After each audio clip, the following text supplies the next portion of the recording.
আমি ফাহিম ভাইকে বলেছি বিএনপি এই সনদ বাস্তবায়ন করবে না, জিজ্ঞেস করেন। নির্বাচনের আগে বলেছি, নির্বাচনের আগে কমিশনের মিটিং চলা অবস্থায় আমি ফাহিম ভাইকে বলেছি বাংলাদেশের যত সিভিল সোসাইটি মেম্বাররা আছে না, খুবই আশাবাদী, রেভলিউশনারি, এইটা হয়ে যাবে সেইটা হয়ে যাবে। আমি বলছি আমার নামে লিখে রাখেন বিএনপি এই সনদ বাস্তবায়ন করবে না। সুজনের মজুমদার ভাইকে বলছি, শহীদুল আলম ভাইকে বলছি, ওনারা আমাকে নিয়ে হাসাহাসি করতো, তুমি বেশি এই সেই রেভলিউশনারি কথাবার্তা বলো, এবার situation has changed, such an upsurge happened, so it cannot be undone. কিন্তু বাস্তবে তাই হচ্ছে, কারণ আমি এই পার্টির নেতাদের ডিএনএ আমার কাছে খুব পরিষ্কার, হিস্টোরিক্যাল ডিএনএ, এবং তারা এই ধরনের জাতির সাথে বিট্রিয়াল নতুন করে করে নাই, বারবার করেছে, পলিটিক্যাল হিস্ট্রিতে আছে এটার মধ্যে। তা পলিটিক্যাল কোয়েশ্চেনকে সাংবিধানিক জালিয়াতির মধ্য দিয়ে জাতিকে বিভ্রান্ত করবার ইতিহাস কিন্তু এই প্রথম না। এই কনস্টিটিউশনাল স্ক্যাম আমরা এর আগে বহুবার দেখেছি। আমাদের যেটা বোঝা দরকার সেটা হচ্ছে যে বিএনপির এই জুলাই জাতীয় সনদ নিয়ে হীনমন্যতার জায়গাটা কোথায় এবং বারবার তারা কেন এই হীনমন্যতার মধ্যে পড়ছে। আমরা এর আগে বলেছি যে দেখেন, আমাদের মুক্তির লড়াই যেটা হয়েছে ৭১-এ, সেখানে আমাদের ঘোষণাপত্রে যেই বাংলাদেশের কথা বলা ছিল, সেই বাংলাদেশটাকে নিজ হাতে হত্যা করেছিল যাকে সামনে রেখে সেই যুদ্ধটা হয়েছিল, শেখ মুজিবুর রহমান। তাজউদ্দিন আহমেদের ডায়েরি যদি পড়েন দেখবেন যে সেখানে খেতে খেতে তার বাসায় শেখ মুজিবকে বারবার বলেছে যে মুজিব ভাই, আপনাকে তো ৯ মাসের গল্পটা বলা হলো না, আমরা কি করে ওই পারে এই পারে মিলিয়ে একটা যুদ্ধকে সংগঠিত করেছি। এবং শেখ মুজিব ডাল ভাত চাবাইতে চাবাইতে বলল, ওগুলা শোনা লাগবে না। আপনারা জানেন যে শেখ মুজিবের কণ্ঠে একটা দক্ষিণাঞ্চলের টোন ছিল, আমি সব জানি, তোরা কি করছো না করছো। এবং আপনারা জানেন যে ৩.৫ বছর শেখ মুজিব একবারের জন্য সেই অস্থায়ী সরকার যেটা গঠিত হয়েছিল মেহেরপুরের বৈদ্যনাথ তলায়, সেই জায়গাটা ভিজিট পর্যন্ত করতে যায় নাই। যদিও আপনারা জানেন যে সেই জায়গাটা তার নামে নামকরণ পর্যন্ত করা হয়েছিল, মুজিবনগর। এবং শুধু তাজউদ্দিন আহমেদের লেখা না, তখনকার সমসাময়িক যারা কূটনীতিক ছিলেন, আমলা ছিলেন, অনেকের লেখাতে এই হীনমন্যতার কথা আসছে যে শেখ মুজিব, শেখ পরিবার এবং আওয়ামী লীগের একাংশে, ইভেন আওয়ামী লীগের যে এমপি ছিল এম এ মোহাইমিনের লেখা যদি পড়েন, বিবিসি বাংলার সাবেক মহাপরিচালক ছিল সিরাজুর রহমান সাহেব, তার লেখায় আপনারা একই জিনিস দেখতে পাবেন। এই হীনমন্যতার একটা বড় জায়গা হচ্ছে যে বাংলাদেশে এত বড় একটা ঘটনা ঘটে গেছে, ৭১-এর লড়াই হয়ে গেছে, একটা দেশ স্বাধীন হয়ে গেছে, কিন্তু আমার নেতৃত্ব হয়নি। শেখ মুজিব কোনোদিন তার এই হীনমন্যতা বোধ থেকে উঠে আসতে পারে নাই। এবং পাকিস্তানেও যখন সে বিভিন্ন সময় কথা বলেছে, রাজনৈতিক নেতাদের সাথে কথা বলেছে, তার এই তথাকথিত বন্দি জীবনশালায়, সে আসলে বন্দি ছিল না, ওখানে ভিআইপি স্ট্যাটাসে ছিল, তখন সে কিন্তু বলেছে যে তাজউদ্দিন কথা শোনে না, ওই পারে যায়, এই ৭ দফা চুক্তি করে, হাবি জাবি ভারতীয়দের সাথে দালালি করছে, এই কথাগুলো কিন্তু সে বলেছে।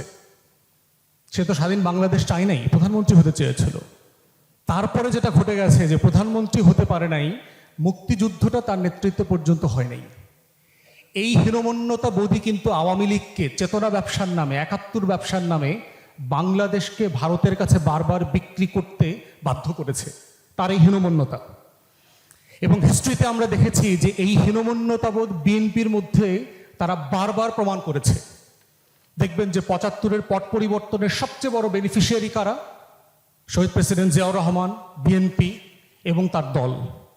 কিন্তু দেখেন তো ৭৫ পরবর্তী সেই ঘটনায় যারা গুরুত্বপূর্ণ রোল প্লে করেছেন, তাদেরকে কাউকে কি শেষ পর্যন্ত বিএনপি ওন করেছে? কাউকে করে নাই, সে ন্যূনতম কাউকে করে নাই। সালাউদ্দিন কাদের চৌধুরী তার দলের এমপি ছিলেন, অনেক বছরের বড় নেতা ছিলেন, তার মৃত্যুতে, তার ফাঁসিতে একটা শোক প্রস্তাব পর্যন্ত বিএনপি নিতে পারে নাই।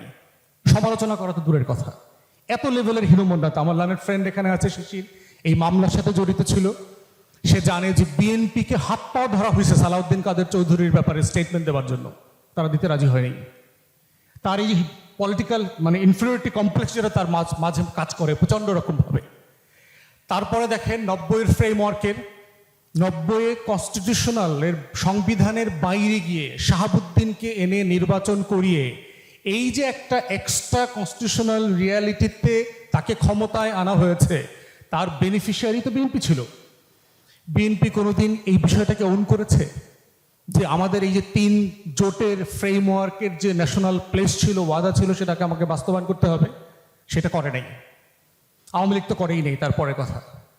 তারপরে দেখেন তার আর একটা হীনমন্যতার প্রশ্ন, কেয়ারটেকারের প্রশ্ন যখন আসছে, দেখেন যে পলিটিক্যাল কোয়েশ্চেনকে কিভাবে পলিটিক্যালি ডিল না করে সংবিধানের দোহাই দিয়ে সে কিভাবে তার নিজের বিপদ ডেকে এনেছিল। তখনকার প্রধানমন্ত্রী মরহুমা বেগম জিয়ার একটা বিখ্যাত স্টেটমেন্ট আছে যে পাগল আর শিশু ছাড়া কোনো নিরপেক্ষ ব্যক্তি নাই। অর্থাৎ নিরপেক্ষ ব্যক্তি না থাকলে নিরপেক্ষ তত্ত্বাবধায়ক সরকার ব্যবস্থা কিভাবে চালু হবে, এটা তো প্র্যাকটিক্যালি পসিবল না।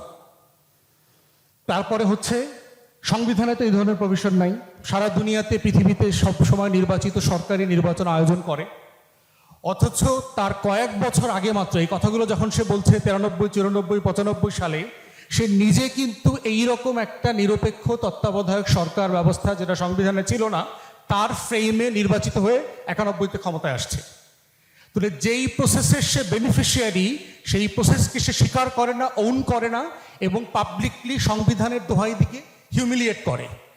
এই কালচার বিএনপির ভিতরে ইনগ্রেইন্ড হয়ে আছে এবং রিপিটেডলি সেইটা করে গেছে আমাদের পলিটিক্যাল হিস্ট্রিতে। এবং এইটা আমরা এতবার দেখেছি যে মনে হচ্ছে যে বিএনপি মানে অ্যাডিক্টেড হয়ে গেছে একই কাজটা, একই ভুলটা সে বারবার করতে।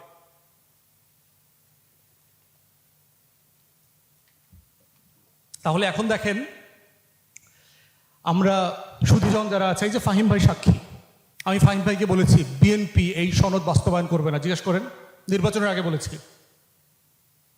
নির্বাচনের আগে কমিশনের মিটিং চলা অবস্থায় আমি ফাহিম ভাইকে বলেছি বাংলাদেশের যত সিভিল সোসাইটি মেম্বাররা আছে না, খুবই আশাবাদী, রেভলিউশনারি, এইটা হয়ে যাবে সেইটা হয়ে যাবে। আমি বলছি আমার নামে লিখে রাখেন বিএনপি এই সনদ বাস্তবায়ন করবে না।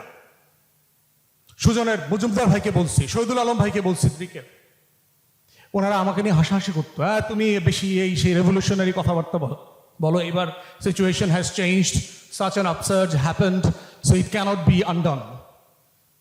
কিন্তু বাস্তবে তাই হচ্ছে, কারণ আমি এই পার্টির নেতাদের ডিএনএ আমার কাছে খুব পরিষ্কার, হিস্টোরিক্যাল ডিএনএ, এবং তারা এই ধরনের জাতির সাথে বিট্রেয়াল নতুন করে করে নাই, বারবার করেছে, পলিটিক্যাল হিস্ট্রিতে আছে এটার মধ্যে।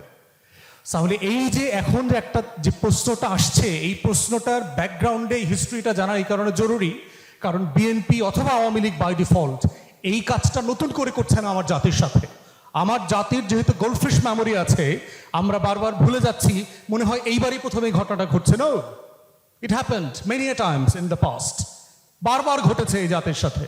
এবং এই জাতির তরুণরা বারবার রক্ত দিয়ে দেয়ালে দেয়ালে আখরে আখরে আবার পলিটিশিয়ানদেরকে মনে করিয়ে দিয়েছে যে আমরা রক্ত দিয়ে আপনাদেরকে মনে করিয়ে দিচ্ছি, ইট ওয়াজ ইউর ন্যাশনাল প্লেজ। এবং দেখেন জুলাই জাতীয় সনদ আমরা যারা স্বাক্ষর করেছি, অঙ্গীকারনামায় লেখা আছে যে আমি আদালতে অথবা অন্য কোনো ফ্রেমে এই অঙ্গীকারনামায় এটা ওয়াদা করছি যে এই সনদকে আমি চ্যালেঞ্জ করব না। দেখেন আমার লার্নার ফ্রেন্ড শিশির গতকালকে বলেছে গুরুত্বপূর্ণ প্রত্যেকটা সংস্কারকে সে চ্যালেঞ্জ করেছে আদালতে, ব্যাকডোর দিয়ে করছে। ভাবখানা এরকম যে আমরা whole nation is a bunch of idiots, we are simply do not understand their backdoor palace politics. আমরা কেউ কিছু বুঝতে পারছি না। না আমরা তো কিছু করি নাই। আরে ভাই, কে মামলা করতেছে, কোন চেম্বারে মিটিং হইতেছে, কোন স্ট্যান্ডিং কমিটির মেম্বার কি লেখা দিতেছে, এগুলো সবই তো আমরা জানি। আমরা চাইল্ড ডাল সিদ্ধ করে খাই না। তাহলে এই যে রিপিটেডলি আপনি একটা ন্যাশনাল প্লেজ, যেভাবে শেখ মুজিব আওয়ামী লীগ আমার স্বাধীনতা মুক্তির লড়াইতে অফ দ্য ফার্স্ট টাইম সে ক্ষমতা আসার সাথে সাথে আমার স্বাধীনতার ঘোষণাপত্রের সাথে বেইমানি করেছে, 91 এবং 2008 মিলিয়ে বিএনপি এবং আওয়ামী লীগ আমাদের 3 দলীয় জোটের রূপরেখার সাথে যে ন্যাশনাল প্লেস ছিল সেইটার সাথে বেইমানি করেছে। 111-এর সময় কিন্তু আওয়ামী লীগের প্লেস ছিল, ডক্টর আকবর আলী খান থেকে শুরু করে যারা যারা রিফর্ম কমিশনে কাজ করেছেন তাদের যে শতাধিক প্রস্তাবনা ছিল, ওয়াদা ছিল আওয়ামী লীগ ক্ষমতা সেগুলো সব করবে। 23টা কি 26টা করেছে অফ দেয়ার কনভিনিয়েন্স, তাদের সুবিধা মতো করেছে, বাকিগুলো করে নাই।